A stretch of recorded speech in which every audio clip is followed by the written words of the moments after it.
guys. And my mommy is sick. And now I can't go there. Thank you for visiting. Ikaw ay mamasdan. You introduce me to God. Hello and welcome to our channel at We Are Ocampo. If you're new here, please subscribe and follow. So we have announced the good news that we are pregnant again with baby number 5. And if you haven't watched that video, you can watch it here on this link with our previous pregnancies with Reverend Liz. Again, we are facing HG, hyperemesis gravidarum. And even though we have experienced this before 4 times in a row, the doctors previously were saying that it was just gonna happen on the first baby and then the succeeding pregnancies would be okay, but we found that unfortunately not to be the case. So we are in the midst of it right now. Reverend Liz mostly is the one, of course, in pain, and the past week she's just been in total extreme pain, unbearable already. She has become so worse. So we've called the OB-GYN, the obstetrics, the gynecologist, and he told us that he needed to see her today. So I'm rushing her right now to the hospital and to see. I'm feeling that it's gonna end up in being admitted to the hospital to be confined because of how bad it is. Of course, we're praying. We're going through it as we have in the past, but you know, every day is a new painful day for her. So we believe in miracles. We believe in the Lord answering her prayer to heal her, and we just want to be responsible and have her get checked out of what care and what intervention the OB-GYN can give to her, as well as the hospital staff. So we're on our way right now to the hospital with Reverend Liz.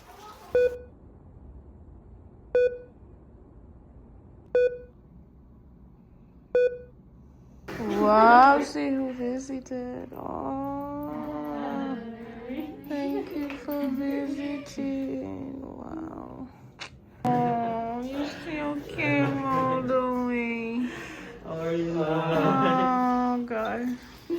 We're so late. We're so late. But it's so No, so traffic so hot. Yeah. Sorry. 2 hours. 1 hour. 1 hour and 30. 1 hour. Yeah. First. So we thank God that at least we were able to do everything after running around, getting all the requirements, and Reverend Liz has been of course admitted now and confined in the hospital. The OB, the doctor really said that she needs to be staying at the hospital to be given all the things that she needs. And she also did have another doctor, an internal doctor. And the wonderful thing about it is the nurses there at the same hospital are the same ones that we had in the first pregnancy when we experienced this hyperemesis gravidarum for the first time. And so when they were seeing her, of course, maybe because she's Kenyan, they remember her. They're like, oh yes, we remember you from way back then. That was way back in 2014. Can you imagine? Yeah, so I told them, I told the nurses, yes, and imagine that baby that brought us back then. Now she's so big now. She's old. And they asked me, oh, where is she? I'm like, she's here in Tagaytay. She goes to school. So it's a full circle. And now we're back, and they're the same ones, same nurses, and they're so professional and caring and wonderful. It makes the suffering easy a little bit. So I now have to leave Reverend Liz at the hospital and run back home and of course get the things, because she's gonna stay for I don't know how many days, how long. And I also have to inform the kids, to let the kids know that their mom has been confined and is not gonna come home for tonight. Of course, I'm sure they'll be worried, but yeah, I'll have to break that news to them. I've had to leave Reverend Liz by herself because you know I only have one body. How I wish I could split myself into two. But yeah, I'm going just to get the things and let the kids know, and then come right back for her. Hi, my dad said we can't go to the hospital and say the governor said we might get sickness and my mommy is sick and now I can't go there and I'm so sad for her. Oh, let's take a picture. Let's go. Oh, it's not a picture, it's a video. Happy Mother's Day to you. This is a vlog. Happy Mother's Day to you. Happy Mother's Day to you. Happy Mother's Day. Happy Mother's Day. Happy Mother's Day. Happy Mother's Day to you. Thank you. Oh, thank you, God. Thank you. Wow. Where's Tay? Happy Mother's Day to you. Happy Mother's Day. How many did you? Wow, Kyle.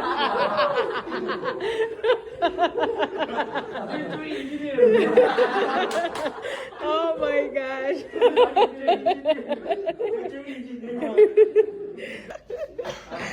Guys, I'm making me laugh. How many glass did you drink today?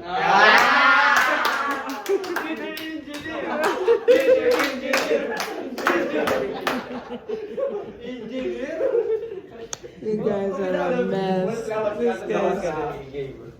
Katok ka. Katok ka. Oh my gosh. From the top. Just leave. Wait lang. Bubukas.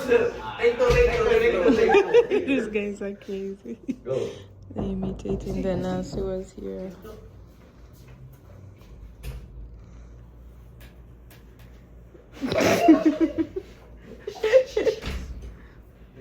Okay, ma'am. How are you today? Are you feeling good? I'm better, thank you. Mhm. How many glass did you drink today, ma'am? Start with the first question. I couldn't. Oh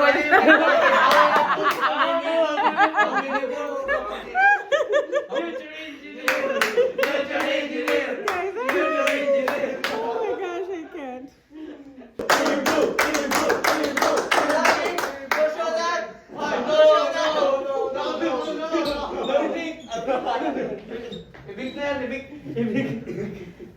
No, no pink.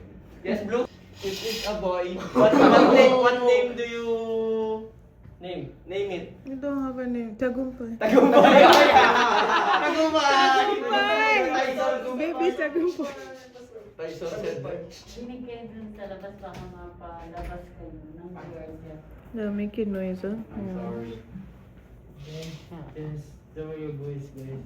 Minimize your voice, guys. Minimize your voice. Kyle. This so bad, guys.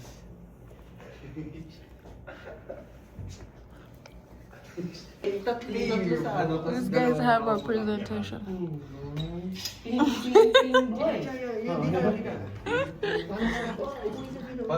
entertained in the hospital.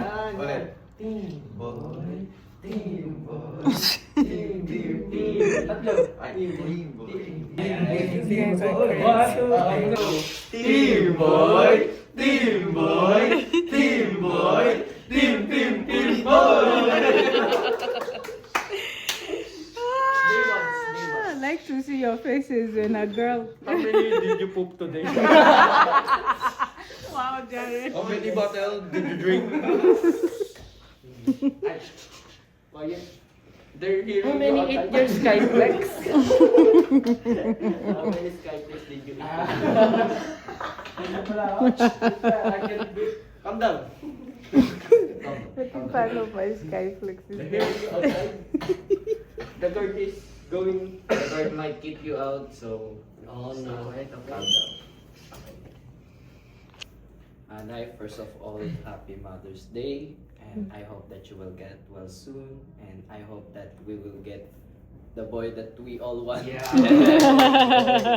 And thank you, Nay, for guiding us with Taisol and for making us know God much better and for making us a better man. And thank you, Nay, for being so supportive for us youths, and I hope you know that we appreciate it so much. And that's all, Nay. We love you. Thank you. First of all, first of all, Happy Mother's Day, Nay. Thank you. I love you so much. You know that we all love you very, very much because in our first day, you treated us like we are your own son, and naiiyak ako. And we appreciate it, and I would like to thank you, Nai, because you guide us to the right path, and you became our second mother, and I just want to tell you that we are always by your side and we will be your bodyguard. Yes, we are here for you. We are always here for you. And and I know that you will be a great mother to your own son and daughters. Oh, wow.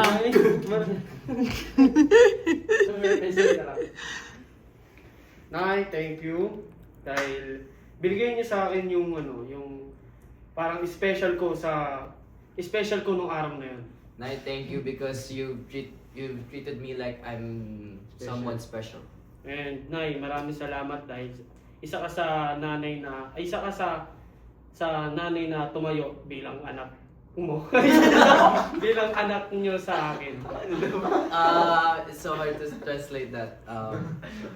Thank you, Nay, for being one of the mothers that I've had in my life. Thank you, Nay, dahil pinakilala mo sa akin si God. Thank you, Nay, because you introduced me to God. And you direct me the right path. And you showed me the right path. You show me the right path. And yun lang, Nay. Thank you. That's Magaling it. ka. Get Thank you. well soon. I Get love well you. Thank you. Really? Let's go.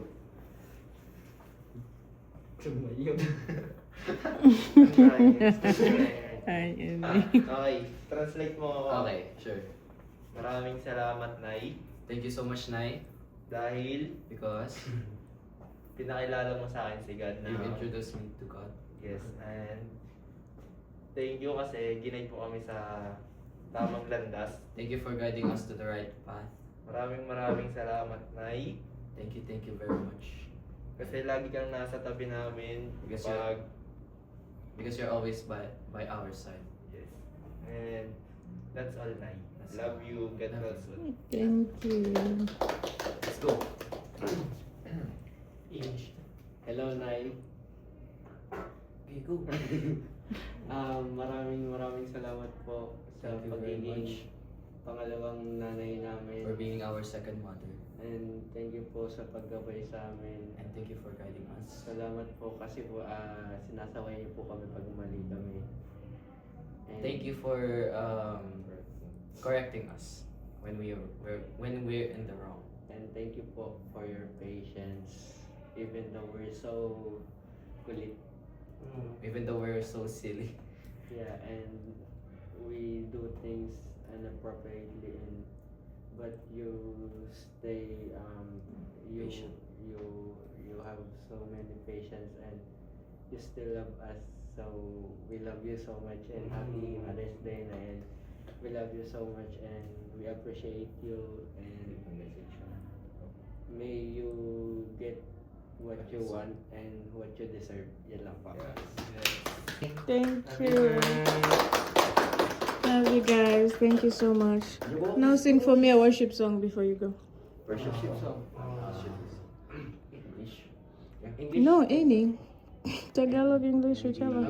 Tulong sa'yo, nagpapakumbaba, nagsusumamo, pagindapain mo, ikaw ay mamasdan, makaniikan, sa'yo ay pumisan. Loobin mo ang buhay ko'y maging banal mong tahanan, magluka ng iyong wagas na pagsinta.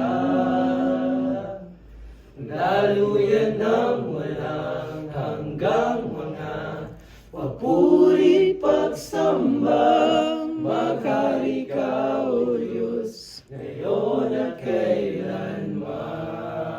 Ang buhay ko'y maging banal mong tahanan, luklukan ang iyong wagas na pagsinta. Daluyan ng walang hanggang mga papuri pagsamba, maghari ka, O Diyos, ngayon at kailanman. Bye-bye. Get out of here. Bye. Happy Mother's Day, Happy Mother's Day, Oh. Happy Mother's Day to you. Oh, thank you so much. Love you, Nana. Love you guys. Bye-bye. Happy Mother's Day. Happy Mother's Day.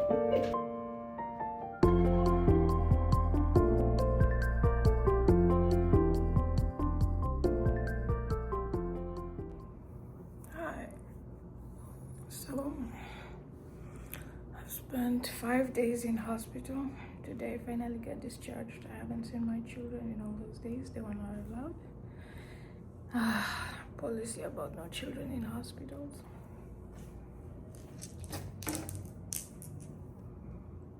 And I just want to go home and see my kids. It's so tough, but finally, my last IV is out. Thank you, Lord. Time to go home. I'm supposed to be back in 2 weeks because I'm still throwing up so much. All right. Bye-bye, hospital. Bye-bye, white light and white. I want to go home and paint any white wall I have because I cannot take another white wall. It just looks like a hospital. So the doctor has just come and inspected Reverend Liz and allowed her to go home to be discharged. She also had to call the OB-GYN, the gynecologist, and yeah, they both agreed to allow her to go.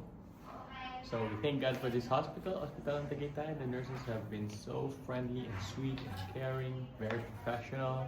The place is also good, and yeah, we're excited to go home now. So the kids they didn't get to see her. They don't allow kids in the hospital because that's, I think, could keep them from sicknesses. But yeah, we're excited finally settled everything. We thank God for His grace, and yeah, all the way we're gonna do this all the way until the delivery day on the 9th month. That's good. Which they said is technically 10 months. I don't know. It is 40 weeks, is 10 months. All right, let's go home. Let's go. Where are the kids? Hi, Mommy.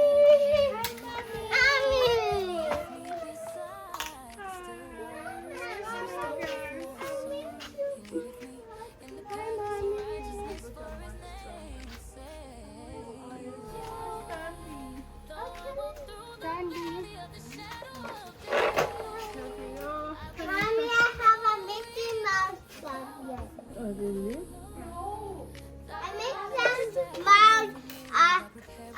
sketch pad. Yeah. Book to draw.